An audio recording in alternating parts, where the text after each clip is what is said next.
Shumë analistë thonin që nëse futet në valle edhe Turqia, atëherë jemi në prag të luftës së tretë bërthamore. Për fat, raketa e lëshuar nga Irani u interceptua nga forcat e NATO-s, natyrisht nga Turqia, se kush do ta interceptonte tjetër. Turqia është vend që eksporton fuqi ushtarake, jo që importon. Të paktën kështu e besoj unë, dhe nuk u lejua të shkonte në Qipro, ku iranianët pretendonin që e kishin nisur. Në fakt, lufta e tretë botërore mund të fillojë vetëm nëse Izraeli godet Turqinë, pra që mos krijojmë kakofoni fjalësh dhe kundërvënie, por gjithsesi futja në valle e Turqisë është një shenjë e keqe, sepse Turqia nuk është as Emiratet e Bashkuara, as Arabia Saudite, të cilët kanë një fuqi të madhe ushtarake në numra dhe në teknik, po nuk kanë ushtri të atill që mund të jetë eficiente. Ndërsa Turqia është fuqia, nuk e di, do ma thot i ftuari im Arben Çuko. Është fuqia e dytë në NATO dhe dy po në botë, sa i bie zoti Çuko? Mirë mbrëma, mirë se erdhe. Mirë mbrëma. Për nga sasia e ushtrisë, është e dyta në NATO, pas Shtetet e Bashkuara të Amerikës. Në NATO. Dërsa në renditjen botërore mund të jetë më shtata. E konsiderueshme. Po padyshim që është e konsiderueshme. Dhe është një ushtri eficiente, apo jo? Është një ushtri vetëm me numra. Është një ushtri që të paktën forcat e saj speciale i ka jashtëzakonisht të përgatitura, sepse kanë vite, dekada të tëra që kanë eksperiencë luftarake kundër grupeve kurde.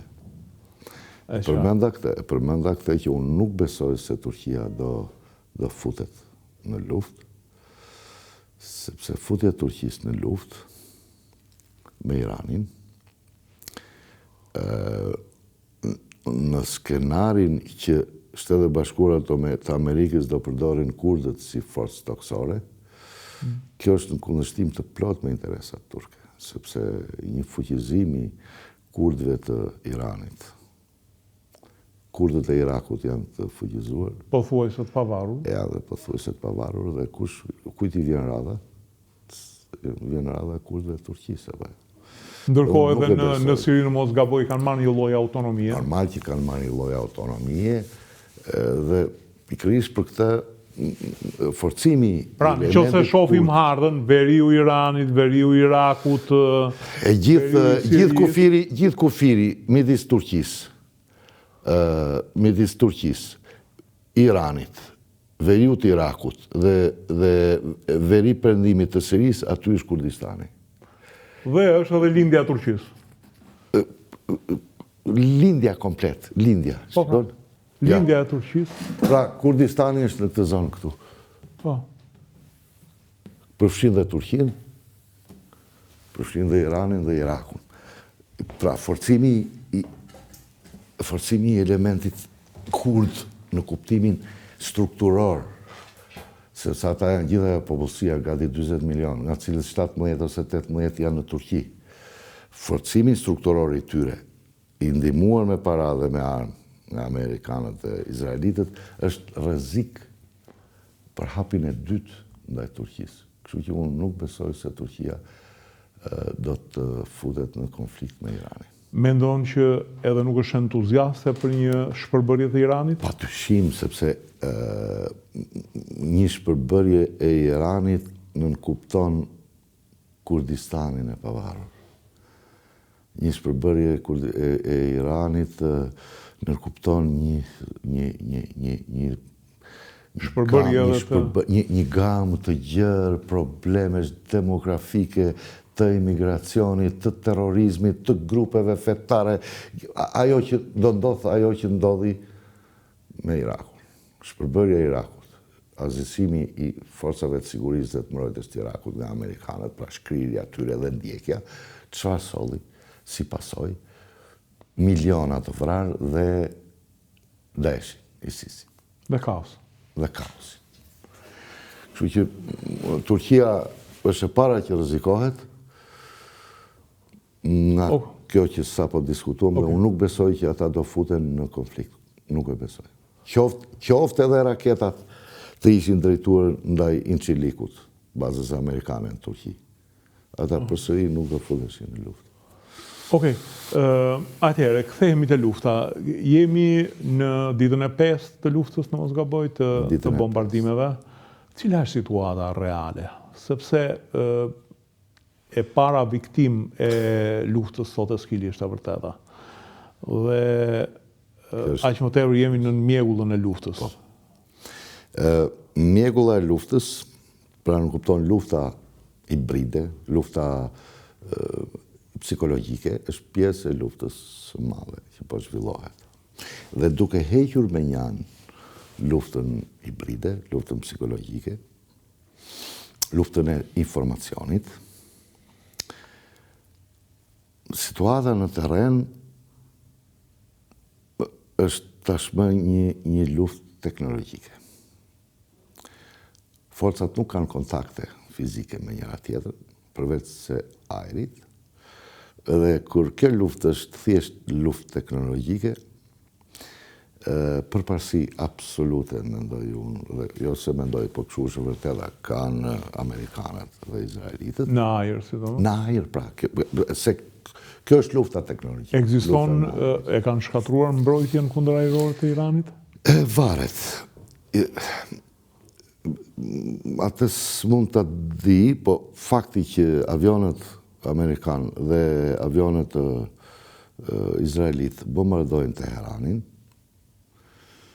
përveç se me raketat Tomahawk amerikane. Flitet që pa hyrë në hapësirën ajrore iraniane. Po normal tashmë teknologjia e municioneve precize amerikane dhe izraelite është e tillë që ata në maksimum afrimi i tyre në maksimum është deri 100 km larg. Nga aty hedhin municionin edhe largohen. Atë korridorët afrimit në Irakun verior,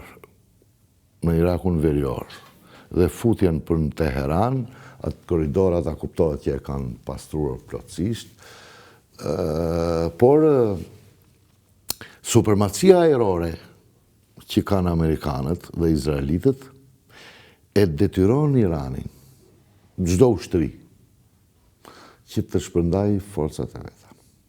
Të shpërndaj në mënyrë të tillë dhe t'i maskoj, t'i ruaj. Për një event tjetër. T'i shpërndaj dhe t'i maskoj. Kjo është prehja ruse komandirovka.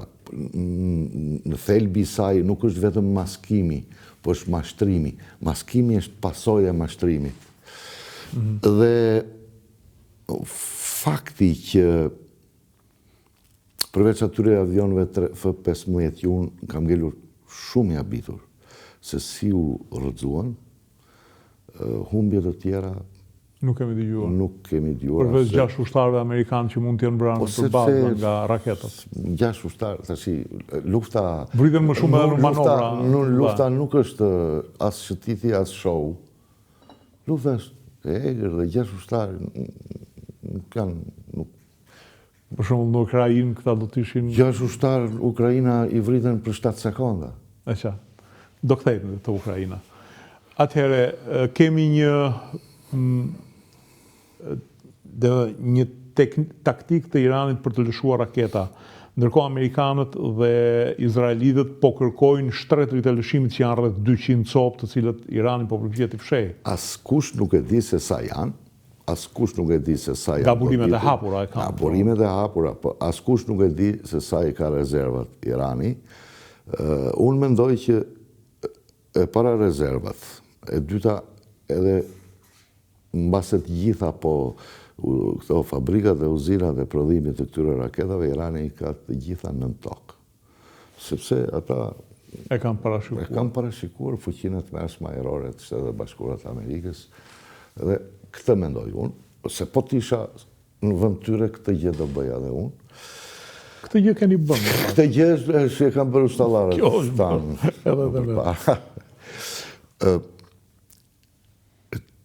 Si e parashikoj unë, ose që analize bëj unë. Këto 5 ditë, Irani ka harxuar municionin e vetë më të vjetër. Ka harxuar dhe të ri unë këto raketat e reja që ka hipersoniket. Por këto i ka përdorur për të goditur objekte të veçanta të rëndësisë së lartë strategjike. Hedhjen masive të raketave që bën mbi Tel Aviv, mbi Jeruzalem, mbi qytetet e tjera, i ka të gjeneratës së vjetër, sepse ato e kanë CEP quhet ajo, Circular Error Probability, e ka 2.5 km gabimin, atë saktësinë e vete ka 2.5 km e vjetra. Këto të reja dhe kanë 15 metër. Kështu që në momentin që ai ka përdorur raketa të reja për të gjuajtur, siç kanë deklaruar, rezidencën e kryeministit izraelit, apo radarin amerikan, apo bazat ajrore izraelite dhe amerikane, ka përdorur të reja, një pjesë të vogël. Të vjetrat i ka përdorur për terror mbi popullsinë izraelite. Dhe të vjetrat janë, nuk mund të them lehtësisht të interceptueshme, por ka një nivel të lartë interceptimi nga mbrojtja kundërore izraelite dhe amerikane. Fakti që ata zgjodhen të birin tregon që ata do ta ndjekin rrugën e Tjatit. Fakti që zgjodhen të birin tregon që përveç ndjekjes së rrugës së Tjatit, ai ka dhe një motiv më të fortë, ka hakmarrjen. Fakti që komandantin e gardës revolucionare që u vra e zëvendësuan me më radikalin e tyre, paktën kështu thonë burimet, me generalin më radikal të tyre, tregon që ata janë të vendosur, sepse realiste kanë luftë për mbjetesë, jo vetëm për regjimin në përgjithësi si sistem, por dhe vetë kastën e tyre, sepse ata janë shinjestruar dhe do shinjestruar në rastin e dorëzimit të tyre, ata e dinë që janë të azisuar. Pra, gjithë çështja është ai trekëndës i famshëm i Clausewitsit që thotë populli, qeveria dhe ushtria, nëse ky trekëndësh ka bazat të qëndrueshme, ai vend, ai nuk mundet do të kollaj. Në qoftë se po kjo që thonë juve, kjo që thonë juve e çon vendin në një domethënë në një mos realizim, patjetër, po edhe në një mos realizim të objektivave amerikane, sepse amerikanët pretendojnë ndrim regjimi. Po, atëherë para se të shpreh mendimin tim, më duhet të them këtë gjë. Pozicioni i Shqipërisë, pozicioni jonë, i shqiptarëve, jo i Shqipërisë, po i shqiptarëve, në bindjen time të plotë është nuk ka asnjë lloj ekuivoku, është një aksion pa asnjë lloj vërtetimi. Ne për çdo rast, dhe për çdo situatë duhet të jemi bashkangjitur plotësisht me Shtetet e Bashkuara. Po, këtu se vëmë në dyshim, po ne po bëjmë analizë për qefin tonë. Po, sepse në vetvete.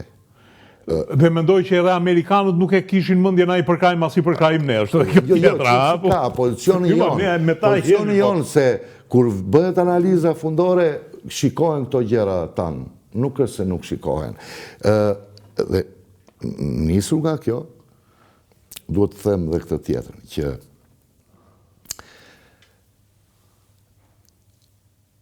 kam përshtypjen që objektivat strategjik, politik të Shteteve të Bashkuara të Amerikës nuk janë armët bërthamore iraniane, sepse ata e dinë shumë mirë që nuk besoj se ata do t'i donin, do të mund t'i prodhonin. Po t'i donin, mund t'i prodhonin? Objektivat taktik, po donin, pa dyshim që mund t'i prodhonin. Ai Korez Veriut është crazy, man. Ai të teknologjinë pas një lloj problemi. Ndërkohë thuhet që vrasja e Khameneit ishte diga e fundit që mbante prodhimin e bombës bërthamore, sepse ai kishte thënë që është haram. Jo, po pra. Shtretet e raketave kuptohet që janë objektiv i natyrshëm për aviacionin amerikan. Por unë mendoj që strategjia amerikane në shpërthimin e kësaj lufte nuk është çështja bërthamore apo çështja e raketave. Aq më pak dhe ndryshimi i regjimit, se regjimi nuk dëshon nga qielli me bomba. Regjimi dëshon nga poshtë. Por është prerja rrugëve të komunikimit me Kinën. Dhe kur them rrugë komunikimi, nuk kam parasysh vetëm naftën, po kam parasysh naftën, teknologjinë, aleancat politike, aleancat monetare dhe financiare. Pra është një reprezalje për t'i treguar që Kina nuk të ndihmon. Pra unë ta hoqja bazën tënde që kishe në Venezuelë, shumë shpejt do t'ja heqin dhe bazën që ka në Kubë, po. Dhe do të kontrolloj gjithë pjesën e Atlantikut dhe të paqësorit. Kush ka ngel hapi i dytë? Kjo që po ndodh, Irani. Sepse kemi diskutuar shumë herë, është ravizuar koalicioni. Rusi, Kinë, Iran, Kore e Veriut dhe disa të tjerë që tash i presin, po kur të vi çështja. Dhe kjo lufta e tretë botërore që shpërtheve ti, i ka ngel vetëm një hallk që përmendet. I ka ngel vetëm një hallk, ky zinxhiri që të krijohet e gjithë panorama e luftës tretë botërore, i ka ngel vetëm një hallk, Kinë, Taiwan, sepse Rusi, Ukrainë ndodhi, pra u sulmua bloku perëndimor në Evropë, bloku perëndimor, pra aleanca jonë me Amerikën, Amerika shpërtheu luftën në Iran, tash i ka ngel vetëm hallka e Taiwanit. Geostrategjikisht unë kështu mendoj, sepse geostrategjia nuk merr parasysh as moralin, as njët njerëzore, as rregullat ndërkombëtare të rendit tashmë të shkatruar ndërkombëtar. Geostrategjia merr parasysh dhe konsideron vetëm interesat dhe objektivat. Këtu ndajmë të njëjtin mendim, sepse tashmë ato kupolat generaliste të drejtave të njeriut, të demokracisë kanë rënë, mbetet vetëm interesat gjeostrategjike. Je me mua apo kundër meje? Edhe objektivat. Dhe se sa do zgjon kjo luftë, unë mendoj që du të analizojmë në dy kolona. E para në objektivat strategjike të udhëheqjes politike amerikane. Kush janë? Edhe do t'i quajnë të përmbushura apo nuk do t'i quajnë të përmbushura. Sepse në rastin e kësaj lufte, objektivat dhe qëllimi strategjik amerikan përputhet plotësisht me objektivat dhe qëllimin strategjik të Izraelit. Po letë mos sa përmendim çështjen e Izraelit, ju thash, prandaj e përmenda çështjen që ne si shqiptar do të jemi plotësisht me Amerikën. Dhe këtë luftë po e bën Amerika. Këtë luftë, qoftë është Amerika brenda, po e bën Amerika. E para kjo. E dyta, objektivat dhe vullneti i këtij grupi të ri që zëvendësoi grupin e vjetës, se kështu ndodh. Kjo është kush janë, deri ku shkojnë. Qëndrueshmëria atyre deri ku do shkojnë. Unë mendoj që ata do qëndrojnë deri në fund, sepse ka të bëjë me mbjetesën e tyre, qoftë si strukturë shtetërore dhe pushteti, qoftë edhe si strukturë fizike, që ata luftojnë për jetën e tyre tashmë. Nga ana ushtarake, krahu jonë, pra le të themi krahu jonë, Amerikan. Krahu Amerikan dhe Izraelit dhe këto vendet e gjirit nuk kanë çështjen e mungesës së municioneve goditëse. Amerika ka bomba aq shumë dhe mund të prodhoj aq shumë sa vetëm në Vietnam hodhi më tepër se sa gjithë bombat ju hodhen gjatë gjithë luftës dytë botërore nga të gjithë teatrat e luftës. Çështja është që do të varet shumë nga rezervat dhe nga sasia e interceptorëve që kanë dispozicion Amerika, flota amerikane, Izraeli dhe këto shtetet e gjirit, interceptorët kundër balistik dhe kundër ajror. E cila ka lidhje me rezervat e Iranit të raketave balistike. Në qoftë se këto të dy rezerva do të mbarojnë, unë mendoj që mbaron Irani. Mbaron Irani në kuptimin ky pushtet që është aktualisht? Pra, e ka luftën ajrore të humbur sot Irani, në ditë e 5 nuk e ka luftën ajrore të humbur, sepse në vetë ç'a është? Goditën Amerikanët dhe Izraelitët godasin objektiva në Iran, Iranianët godasin objektiva në Izrael, objektivat amerikane e kudo. Çugon, nuk duket një luftë e llogaritur siç ishte lufta 12 ditore që lajmëronin përpara. Ishte e qëllimshme, padyshim, për jetë vdekje.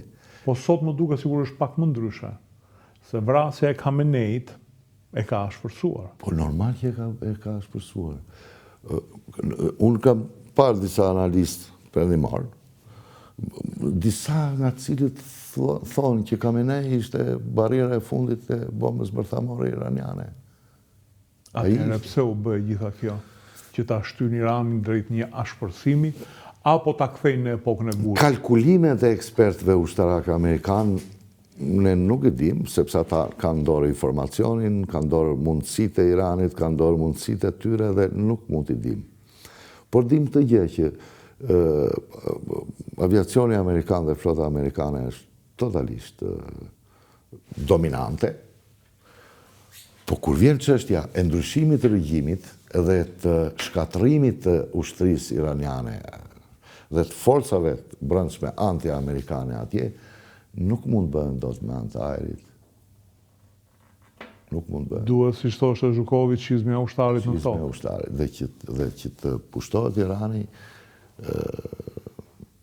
pa marrë parasysh terrenin malore, tjera, do, me llogaritë e mia të përcipta, do 2 milion ushtarë. Grupimi do 2 milion ushtarë. Po se Irakun me 250.000, po jo, me gati 600.000, po që u gërmulluan, në luftën e parë gjirit u gërmulluan. Jo, në të dytën, them unë. Në të dytën, Iraku ishte një Afganistan, jo me shapka, po me këpuc. Ishte i lodhur. Ishte i masakruar Iraku. Ishte i masakruar se filloi luftën në 88-ën, më falë, në 80-ën, e mbarojnë 88-ën, e nisin në 90-ën, dhe e përfundojnë në 2003-shin, me sanksione, me ndalim fluturime, me goditje, se Amerikanët në atë zonë ndalim fluturime, no-fly zone, bënin goditje aty ku zbulonin skudet irakian, godisin dhe gjatë kohës në thojës atarën pushimit apo të paqes. Nuk mendoj se Irani është Irak, nuk mendoj se Irani është Irak, po të keni parasysh struktura e brendshme e shtetit iraken ishte 20% sunit dhe kusuri shqit, pra nuk kishte një unitet fetar apo kombëtar. Struktura e brendshme e shtetit Irakut ishte strukturë artificiale, strukturë mbështetur mbi dhunën, mbi fisin, mbi privilegjet, mbi shtypjen me gjithçka. Ndërsa këta janë ndryshe. Unë kuptohet, nuk them që kurdët janë plotësisht me klikën, apo baluçët këtej poshtë. Por thelbi i shtetit Iranit janë persët. Unë mendoj që... Edhe azerët. Edhe azerët, po persët. Mirë, poshtë janë persët, po edhe azerët, nuk janë pak edhe... janë goxhat përfshirë në strukturat e shtetit iranian. Po normal, se e para presidenti është azer. Edhe Khamenei vetë ishte gjysmë azer. Azerët vetë e bëjnë shumë dallimin, azerët e Iranit me azerët e Azerbajxhanit. Edhe pikërisht me këtë, ata mendoj unë se që do ta mbështesin. Do mbështesin persët. Sepse kështu ka qenë historia atyre mira vjeçare. Do me thënë, azerët e Iranit e kanë ndjerë vetëm gjithmonë superior ndaj azerëve që kanë qenë në shtetin azer. Pra, çështja arritjes së objektivave nga ana e amerikanëve është një tronditje regjimit, një mësim? Heqje e mundësive goditëse raketore, sepse bërthamoret nuk besoj se ka. Nëse ata do të arrijnë të gjitha nuk mund të asirësojnë dot, po do të arrijnë që të mposhtin mbrojtjen kundërore, se nuk e kanë mposhtur plotësisht mbrojtjen kundërore, se kuptohet për 5 ditë luftim nuk mposhtet dot plotësisht, atëherë ata me mundësi teknike që kanë do të mbajnë nën kontroll ditë-natë hapësirën ajrore të Tiranit. Mbajtja nën kontroll ditë-natë hapësirës ajrore të Tiranit me avion zbulimi, me dron, me avion goditës, nënkuptojnë që shtretërit e lëshimit të raketave iraniane do ta kenë shumë të vështirë të dalin nga ato tunelet dhe të lëshojnë raketat. Sa kohë kërkon? Atëherë, shiko, janë dy tipe, dy teknologji. Raketat, një pjesë raketave janë ato të vjetrat janë me atë që quhet karburant të lëngshëm, e cili do me orë, mbase me një ditë për të përgatit raketa për lëshim, dhe raketat me karburant të ngurtë janë thjesht kërkojnë vetëm atë futjen e shinjestrës në kokën luftarake të saj, e nxjerr nga tuneli, e lëshon, futet prapë në tunel, ringarkohet përsëri. Prandaj askush nuk e di se sa janë shtretet e lëshimit ka. Shtretet e lëshimit dhe më tepër se shtretet e lëshimit, rezervat e raketave balistike. Unë nuk e besoj atë shifrë, se kjo shifra 3.000 raketa ka dalë nga Izraeli. Izraeli është i prirur të rrisë. Mendojnë që janë më pak? Unë mendoj që janë më pak. Raketa moderne, supersonike? Moderne. Shiko, dhe vetë këto raketat balistike janë në disa breza. Brezi parë dhe i dytë janë këto që sa po përmenda me karburant të lëngshëm janë si teknologji e skudëve të vitit 60. Po. Brezi më i ri janë këto me karburant të ngurtë dhe hipersonike. I gjithë mbrojtja kundërore e Izraelit, e këtyre vendeve që kanë Patriot. Pra, sistemi Patriot është i dizenjuar për të azhjësuar këto raketa. Balistike? Balistike. Jo hipersoniket? Hipersoniket kanë rezultuar që përqindjen e goditjes e kanë shumë të ullët. Nuk kam të dhëna në lidhje me përqindjen e goditjes së raketave të flotës, sepse unë mendoj që raketat e flotës, raketat SM-2 dhe SM-6, që kanë destroyerët amerikanë, bashkë me radarët e tyre Spy, kështu quhen ata radarë, Spy 2, nuk kam të dhëna se sa e kam pas përqindjen, por nisur nga prioriteti Amerikanë për të mbrojtur flotën, unë mendoj që raketat amerikane që nuk ja kanë dhënë askujt këto raketa, që i mbajnë për vete. Megjithatë, Abraham Lincoln u largua nga rrezja e veprimit. Po sepse u largua, ajo është aq e vlefshme dhe zorat për mbajtëse amerikane, sa komanda e flotës amerikane pretendon dhe e quan më mirë të harxoj karburant për furnizimin e avionëve të përmbajtëses në ajër, se sa në një raket supersonike anti-anije. Kineze mund të ketë mbërritur për këto 7 muaj në Iran. Edhe mendoni që do më thënë armatimi që i ka dhënë Kina ose Rusia, ose gjithashtu vetë dronët që këta kanë të famshmit Shahed, të shfrytëzojnë sistemin satelitor kinez dhe rus për të goditur në thellësi? Rusi nuk është i sakt, po kinezi është çështja. Pse sistemi rus nuk është i sakt, sepse rusët kur e hapën vetëm me 18 satelitë. Edhe me pretendimin që sa më tepër të çosh, po ai sistem do 36 satelitë. Minimalja e do 24 për saktësi X, Po, me 36 satelit rreth e rrotull globit, ai sistemi është Njerëzit që hodhën 50 cm.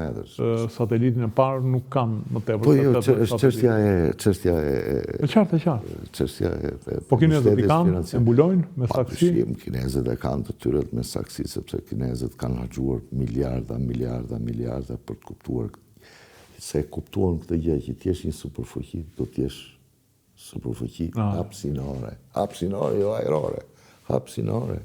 Pastaj fillon... Do ta lejojnë kinezët rënien e Iranit? Nuk, unë mendoj që kinezët janë të pavendosur tashti për të bërë një ndërhyrje.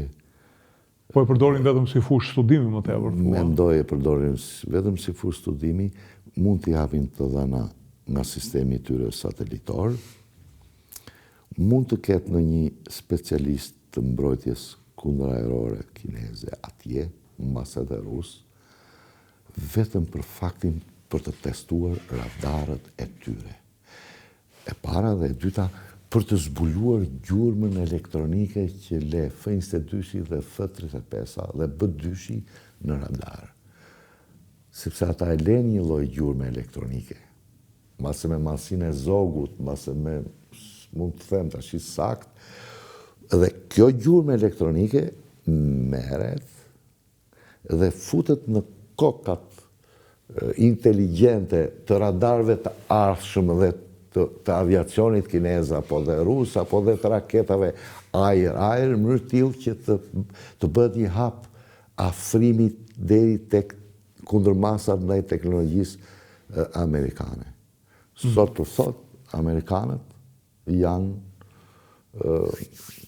le të themi 20 vjet përpara kinezëve dhe rusëve. Kinezët janë të parat. Rusët avion stil kam vetëm një, Su-57, të cilin vete pranojnë që nuk është pra aftësinë e padukshme e ka cilësinë e fundit. E qartë. Nga padukshmit është më i dobët. Po si jo, këta avion është të gjeneratës së 5, kërkojnë 3 kushte që të quhen të gjeneratës 5. Kushti i parë është të jetë i padukshëm, të jetë still. Kushti i dytë është të jetë super cruise, pra të shkaloj shpejtësinë e zërit pa sforcim motori, pa nxjerrë ato gazat në formë flake mbrapa, dhe treta të ketë sistemin 360 gradë, ose më mirë sistem sferik, të asaj që amerikanët e quajnë situation awareness. Pra radarët, nëse avionët e tjerë kanë vetëm radarin që shikon përpara në një kont caktuar, ata kanë 5 ose 6 radarë që e mbulojnë komplet. Rusët super cruise-in e kanë arritur, këtë radarët i kanë arritur, për s'kanë arritur stiltin. Plotësisht sa amerikanët, edhe që të arrish atë në mos dekada vite po njërë. Dhe mendoj që këta kanë qenë specialistë atje thjesht për të marrë këtë gjurmën elektronike. Përmendëm rusët, le të vijmë pak te lufta në Ukrainë. Kemi hyrë në vitin e 5 të luftës në Ukrainë.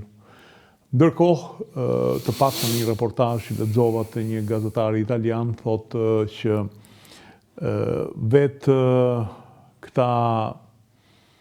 vetë ukrainasit thonë që ka rënë sasia e trupave ruse që sulmojnë. Pra kemi një lloj stanjacioni, po edhe të kurrje të forcave që është në gjendje të hedhë Rusia, madje po flitet për një mobilizim të dytë të përgjithshëm. Normal që do ta bëjë mobilizimin. Se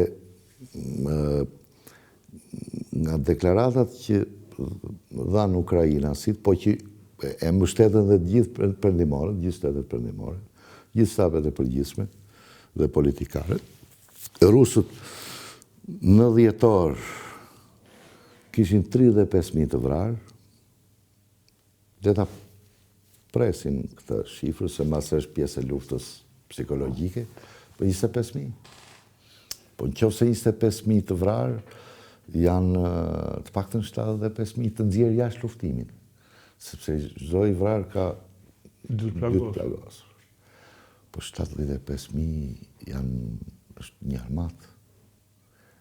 75.000 njerë të azisohet një armat brenda një muaj, është...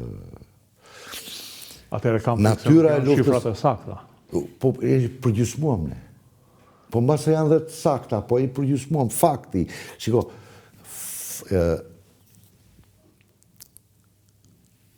në peshore kuptohet që shumë më rëndë është Rusia se sa Ukrajina. Po pra, po kemi një ngecjet atyre. Kemi ngecjet atyre. Dhe Stalini ju shkojnë në Berlin për më pak kohë. Jo, për 4 vjetë, ushtria e kuqe, për 4 vjetë. Një muaj e gjusë më pak. Më pak. 22 qershor, 9 maj. Ushtria e kuqe, nga kufiri në mes të Polonisë, u trojë 1000 kilometër deri në Moskë. Po pra po. Edhe vajti 1700 kilometër deri në Berlin. Për më pak se 4 vjetë. Këta rusët e rinj, për më tepër se 4 vjetë, e kam pas ecjen për parimin mesatar ditor 80 metër. është prishur dora gjithandej në pak. Jo. Gjithandej është prishur dora. Nga ana taktike dhe operacionale. Unë jap këtë shpjegim. Në qoftë se në luftën e parë botërore, Mitrolozi dhe Transheja blokoi frontin perëndimor për 4 vjetë. Arritjet më të mëdha gjermane kanë qenë 10 deri në 15 kilometër për parim, gjatë kur më synin. Arritjet më të mëdha aleate të Atantës në shtator të 1918-ës ishin 20 kilometër. Kjo ishte, megjithëse përdorën tankët atyre etj. Është e njëjta situatë si thjesht makinë mishi, makinë grisë. Atëherë ishte Mitrolozi dhe Transheja, sot është Transheja dhe droni. Nuk di se si mund të jetë... E di që më bëm përshtypje Ben? Mjeti thyrës i kësaj gjendje të palëvisme. Si shpjegohet që nuk bën më punë as blitzkrigu, çarja në kolon, apo do bën të punë ndoshta një mobilizim rus dhe sulm ndaj Kievit që të shpërndante forcat ukrainase? Sepse kështu me sa duket në fillimet e konfliktit rusët e thash, sepse në këtë situatë sa do të hedhësh në këtë front do t'i grinë ukrainasit. Blitzkrigun përdorën në rusët. Mirë, po kishin vetëm 200 ushtarë, me 200 e filluan. Me 200, po atë përdorën rusët në fillime. Por parashikimet i bënë shumë të gabuara. Menduan që do t'i prisin me lule, do t'inte qeveria. Dhe kjo është pjesë pa tjetër, e luftës. E luftës. Dhe kjo është pjesë e luftës, se në fundit faktori terren në Ukrainë favorizon rusët, jo Ukrainës. Po, fush është. Është fush. Dhe ti mendon që nëse dorim në këtë vi fronti, që është aktuale, nuk do ketë përparime as në vitin e 5, as në vitin e 6, janë në gjendje ukrainasit sepse thonë që gropa e të rekrutuarve është e madhe. Për të bërë mësymje? Jo, ta mbrojnë, them, vinë e frontit. Për 4 vjetë kanë treguar që e kanë mbrojtur. E kanë mbrojtur me një vendosmëri, me një risi shumë të dukshme. Për 4 vjetë e kanë mbrojtur në mënyrë brillante. Sepse vetë këshilltarët perëndimor thonë, tashmë Ukraina ka nevojë vetëm për para. Po, për para. Ka nevojë për para. Ka edhe nevojë dhe për këto interceptorët e raketave kundarore, gjithë cilin nuk ka për t'i pasur, paktën për pjesën e Patriotit. Për pjesën e këtyre sistemeve që ja ka dhënë Gjermania dhe këto shtete tjera, edhe mund të ketë disa interceptorë, Iris, sistemi Iris, sistemi NASAM, sistemi Astre që e ka Franca, po do t'i ketë kështu me pikatore. Gjithë pjesët tjetër, Ukraina e mbulon me dronë, me luftë elektronike, kuptohet që ka nevojë edhe për inteligjencën në fushë luftimi. Dhe vim në momentin Rusia ka menduar që ti konsumoj trupat e Ukrainës në luftë, për aq sa i konsumon. Nuk për rezulton. Nuk për rezulton. Jo, do më thënë, do isha kurios të dija cila është strategjia e të famshëm të Gerasimov, të konsumoj sa të konsumoj në luftë dhe pastaj kulturin ta çoj në popullsinë civile të Ukrainës në krizë duke bombarduar centrale. Nuk po rezulton. Ka 4 vjet njëjtën gjë po bëjnë. Ka 4 vjet në dimër, në fillim dimër dhe gjatë gjithë dimrit godasin centralet dhe sistemin e ngrohjes e këto dhe sistemin elektrik. Që edhe dimrit dhe beharit dërmarin mësymje, nuk juan mësymje, por nese, fushata sulmuse, 4 vjet, nuk kanë ndryshuar asgjë, po përdorin të njëjtën metodë, në të njëjtin vend, në të njëjtin periudhë viti. Ska asnjë risi. Tashmë fillojnë shirat. Deri në 15 maj atje zhytesh.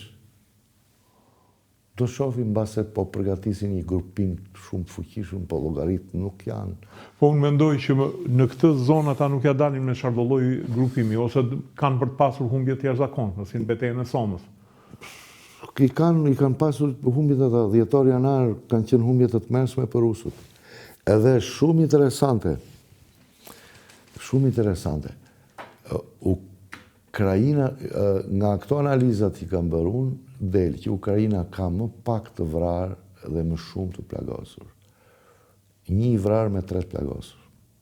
Rusia ka më shumë të vrarë dhe më pak të plagosur. Në krahasim me Ukrainën.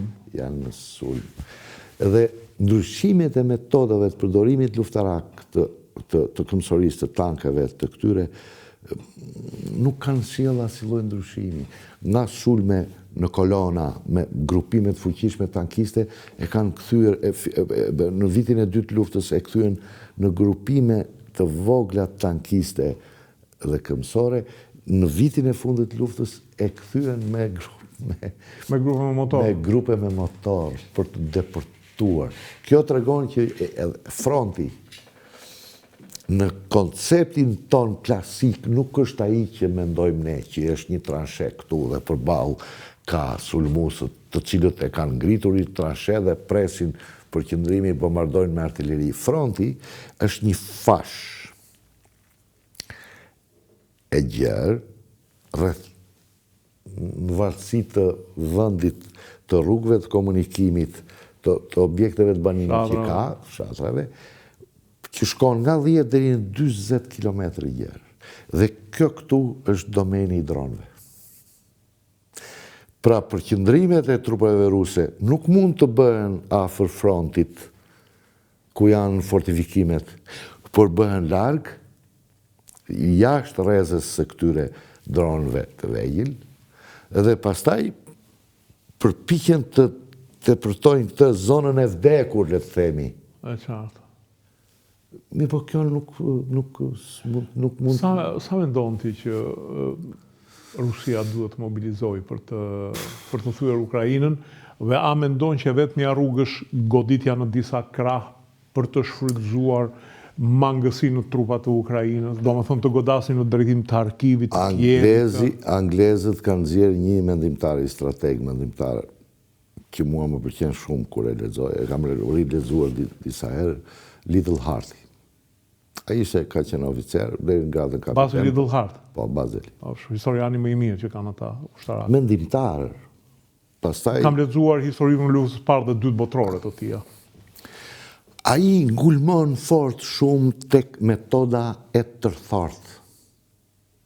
Jo tek metoda e drejt për drejt. Rusët fatkeqësisht kanë përdorur metodën e drejt për drejt. Metoda e tërthartë ku konsiston? Metoda e tërthartë nënkupton që në afrimin dhe në goditjen në pika të frontit që në dukje nuk kanë rëndësi të madhe strategjike, por pasi të krijohet kjo fitoria e vogël taktike dhe thyrja e këtij fronti, atëherë ndiqet rruga, përsëri rrugët tërthartë që të heqësh mundësinë kundërshtarit të manovroj forcat dhe rezervat e veta. Këtë thot ai, është e njëjta si teori dhe me të Tukachevski Deep Operation, e njëjta gjë dhe me thuajse e njëjta gjë dhe me Blitzkriegu, se Blitzkriegu këtë parashikonte pikën më dobët të kundërshtarit me përqindrim të madh dhe jo depërtim klasik, por ndryshim të drejtimit të goditjes. Edhe një metodë e tërthort për mua, nuk e di, po t'isha unë Gerasimovi, sepse ai tashmë Bielorusin e ka pasarin e vetë, e ka besarin. E shikon atje, në cepin midis kufirit polak, bielorus dhe Ukrainas. Unë aty do të jepsha goditje. Për ta shpërqendruar, po ajo s'është pikë nevralgjike. Po pse nuk është pikë nevralgjike? Apo aty kalojnë furnizimet? Po e para njëherë kalojnë gjitha furnizimet. E dyta shikon se këto janë rrugët, këto janë autostradat. Po t'ja bësh goditjen nga atje, e para blokon gjithë furnizimet i vinë në Polonia. E dyta, e ka marrë mënyrë strategjike dhe për mua objektivi Lviv, do t'ishte Lvivi, në këtë drejtim këtu. Gjithçka rrëzohet. Kjo kërkon një grupim goditës. Po kërkon edhe Qa kërkon? Logjistik, numër ushtarë. Kur them grupim goditës, kjo kërkon një grupim goditës minimalisht 500.000. 500.000 ushtarë. Po, pse janë hapësira aq të mëdha operative të veprimit sa do të duhet që pasi të qash të lesh reparte të tëra mbrava që sepse është zonë armiqësore aty. Armiqësore, pra, pjesa lindore e Ukrainës. Armiq, duhet të lesh reparte të tëra për të siguruar rrugkalimet, për të mbrojtur krahat. Për mua, unë vetëm atë rrugë shoh. Gjermanët në zonën e Bielorusisë dhe pra nga Harkivi e këtej sipër deri në Minsk kishin 28 divizione në pravavi, i mbanin aty për të luftuar partizanët. 28 divizione. Dhe 300.000 ushtarë. Vetëm për të mbajtur të hapur linjat e komunikimit. Ai ishte kanali i komunikimit. Interesante. Një pyetje të fundit. Marrëveshja Shqipëri, Malizi, Kroaci. Vučić ka deklaruar që është një pakt kundra nesh. Në fakt mjafton vetëm kjo marrëveshje për të rrezikuar Serbinë? Jo. Apo duhet Kjo është thjesht një marrëveshje mbrojtëse se po të llogaritësh forcat aktuale. Forcat ushtarake, kapacitetet ushtarake. Aktuale, kroate, shqiptare. Nuk janë superiore ndaj atyre serbe. Bile në shumë fusha janë inferiore. Le të themi në numër ushtarësh mund të jetë barabartë, ose mund të ketë një lloj superioritetit vogël numerik, po në pjesën e sistemeve të armëve është superior Serbia. Ky është thjesht një pakt mbrojtës, një pakt mbështetës, një pakt politik, një pakt i ka të bëjë me kooperimin e para trajnimit dhe e dyta kooperimin e industrive ushtarake të normale, themi të normale. As manovra të përbashkëta nuk parashikohen për të unifikuar. Fjala manovër është e madhe. Termi manovër përdoret kur në këtë lloj stërvitje, se manovra është stërvitje, në vetvete përdoret një divizion e sipër. Po Shqipëria dhe Kosova, edhe Kroacia, se edhe Kroacia nuk është ka shumë sasi. Këto, se cila nga një divizion kanë. Me që përmendë këtë gjë, duket sigur Irani është larg. Në fakt, është larg në distancë geografike apo fizike. Po për pasojat që mund të sjelli. Aq më tepër dhe hallka e fundit kësaj vije thyrje midis dy bllokeve është afër. E para ne po i ndjejmë pasojat ekonomike. Dhe e dyta, pasojat afatmesme të kësaj përplasje të madhe, shoqëria shqiptare, shteti shqiptar, qeveria shqiptare, shqiptarët në përgjithësi kudo që t'jenë, dash Kosovë, dash këtu. Një nga mësimet e tyre themelore do t'jetë, shoqëria shqiptare duhet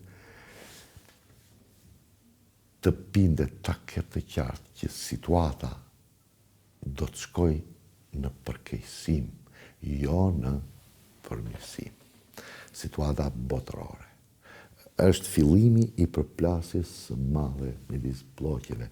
Është fillimi i procesit të shkatrimit total të rendit që kishim, edhe lindjes së rendit të ri botëror. Lindja e rendit të ri botëror ndodh gjithmonë pas një lufte botërore. Pra, shoqëria shqiptare duhet që të qartësohet që situata vetëm të përkeqësohet. Shteti shqiptar, se të institucion më i madh se qeveria, duhet që të parashikojë dhe të marrë masa që ne të rrisim fuqinë ushtarake. Më pak qalp dhe më tepër topa. Kjo është ideja ime, se pas 90-s pati një fushat çmendurie çmendurie kundër bunkerëve dhe tuneleve. Tashmë po ata të çmendurit po thon, ore po ne Bukë kërkonin, vetëm një pastrim donin. Po edhe po t'i pastroj pastonin. Pra, ato që u parashikuan para 90-s, po ndodhin pas 35 vjetësh. 35 vjetë nuk është shumë pak për një historinë. E një kombi. E njerëzimit. është një pikë. Zoti Quko, faleminderit që ishit sot me mua. Faleminderit për ftesën. Ishte kënaqësi të bisedonim së bashku. E keni rol shumë të rëndësishëm tanë këtë merakun tim, që besoj se është vetëm meraku im, të qartësimit të shoqërisë shqiptare që kohët kanë ndryshuar. Kohët kanë ndryshuar dhe po përkeqësohen, do shkojnë në përkeqësim e më tepër. Do ketë kriza të forta, kriza energjetike, po të ndërpriten rrugët e komunikimit nga ajo hallka e tretë, do ketë rritje të çmimesh të llaftarshme, do ketë, nëse do të shpërthej lufta, ne e kemi rrezikun, nëse do të shpërthej ajo lufta botërore midis dy kampeve, ne do ta kemi rrezikun real. Veri unë po unë kam frikë edhe në një drejtim tjetër. Zoti Quko, faleminderit që ishit sot me mua. Mbas pak do të ndjekim edhe se si e shikon bota islame këtë luftë. Pas pak.